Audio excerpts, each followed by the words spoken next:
A gunshot. I didn't call 911. I called a non-emergency number, thinking it was just a noise disturbance.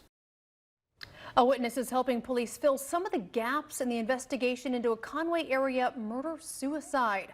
This is WMBF News at 11. I'm Rachel Bogle. I'm Eric Weisfeld. Our Julia Richardson spent hours at the scene earlier today. Joins us now in the control room. And Julia, we understand you met someone who has a direct connection to this investigation.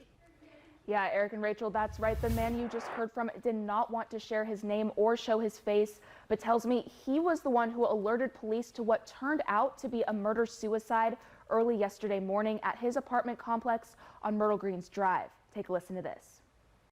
There had been arguments that night, a couple arguments within a couple hours period, and then quiet, and then all of a sudden there were what I thought was gunshots. That neighbor recounting what he heard around 3 o'clock Tuesday morning when Horry County police say 30-year-old Alexis Johnson's roommate killed her before turning the gun on herself. The neighbor says he'd heard the roommates arguing before, but never could have expected this outcome, especially after living in the complex for 15 years. Nothing like that has ever happened. This is a pretty quiet community. As far as anything involving cops or even domestic incidents, anything, loud partying, we really don't have anything like that that happens here.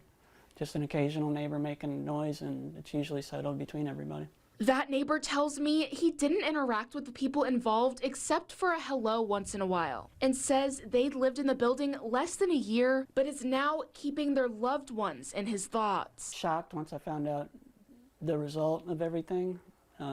It's sad for the families involved.